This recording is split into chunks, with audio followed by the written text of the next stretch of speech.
Saya sempat 6 tahun SD di SDN Negeri Beji 3, Depok, Jawa Barat. Karena kebetulan saya ini aslinya Jakarta, cuma sekarang lahan dakwahnya di Yogyakarta.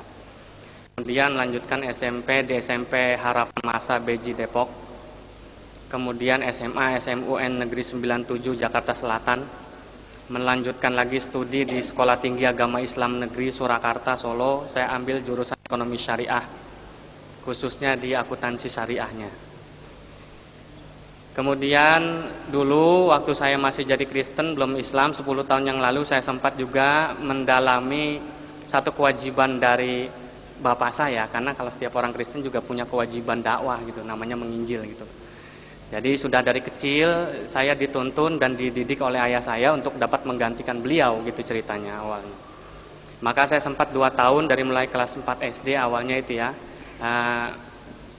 dididik di sekolah penginjilan namanya Sekolah Teokrasi di daerah di Jalan Nusantara Raya, Beji, Depok, Jawa Barat juga.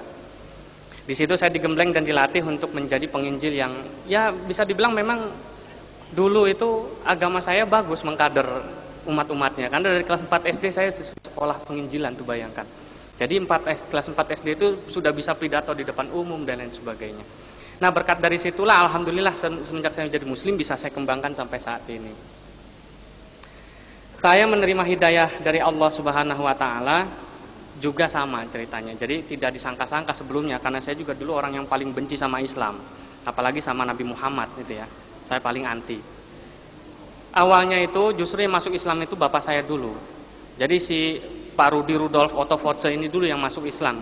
Tepatnya pada tanggal 13 Januari 1994. Kemudian 2 minggu kemudian adik saya Yona Yohana dan Jessica namanya masuk Islam, karena dulu berurutan ya. Nah dengan masuk Islamnya adik saya, gereja waktu itu mengatakan hati-hati Islam itu virus, kalau nggak dicegah besok virusnya bisa nyebar sama kamu. Alhamdulillah virusnya virus yang baik, betul-betul ketularan saya gitu ya. Nah saya masuk Islamnya itu setelah 4 bulan kemudian, jadi tanggal 5 Mei 1994 baru saya mengucapkan 2 kalimat syahadat. Ceritanya itu berawal dari diskusi ya, dialog ringan lah dengan ayah saya. Jadi saya cukup kaget kenapa papa itu kok masuk Islam. Padahal dulu papa yang ngajarin saya untuk menjadi Kristen yang baik dan Kristen yang taat. Sekarang kenapa papa mengingkari keselamatan dan lari kepada Islam? Kurang apa Kristen itu? Nah setelah banyak bertanya kemudian beliau menjelaskan. Ini beberapa hasil diskusinya. Saya catat itu dan saya masih ingat karena saya bukukan ya.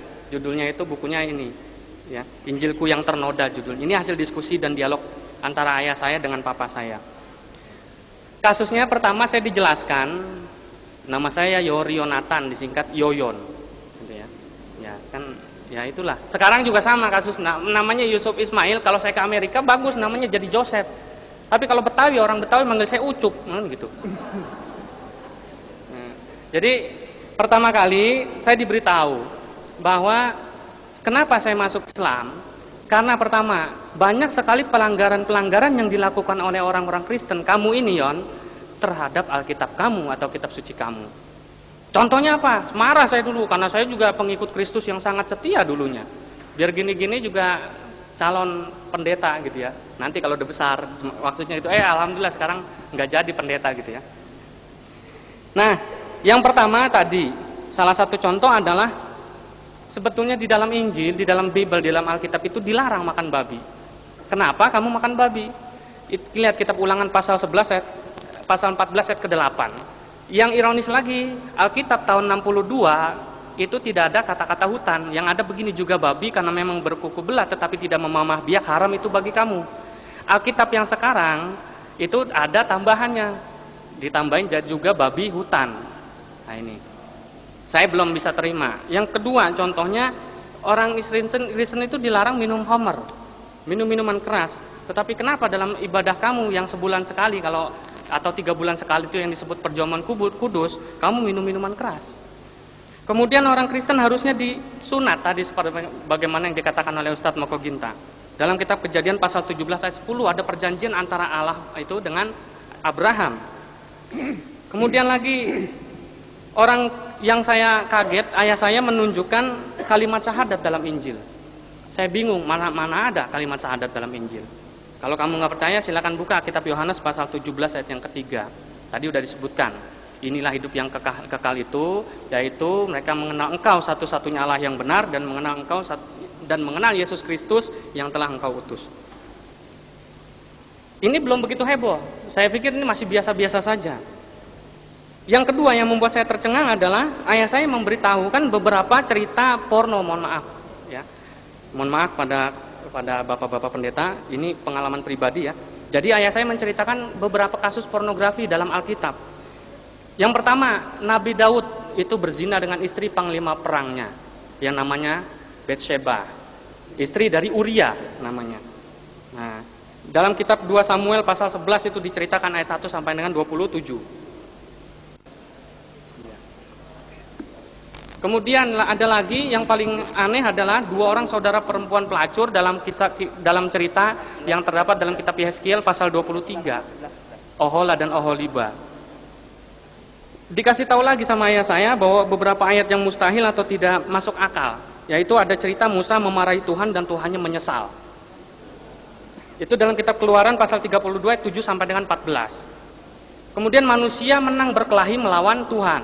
Ceritanya Nabi Yakub dalam Kejadian 32 pasal 22, Kejadian pasal 32 ayat 22 sampai dengan 32. Yang terakhir ini saya ditunjukkan satu ayat yang akhirnya membuat saya kalah ceritanya dan akhirnya ikut papa saya masuk Islam dalam kitab Matius pasal 7 ayat yang ke-21.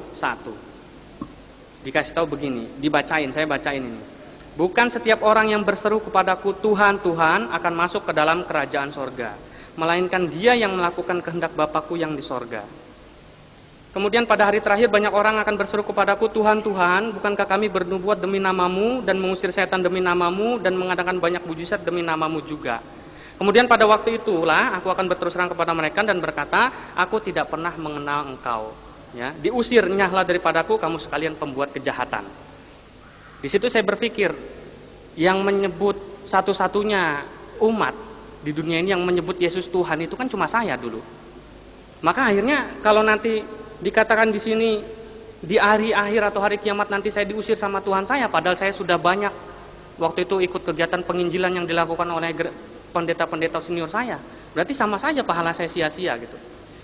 Nah akhirnya setelah diskusi panjang mengenai Alkitab, kemudian ayah saya menjelaskan tentang keislaman.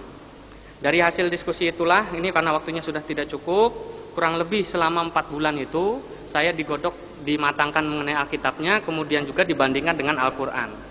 Nah, dari situ tepatnya tanggal 5 Mei 1994 setelah melalui diskusi yang panjang, baru saya mau menyatakan diri saya bersedia masuk Islam.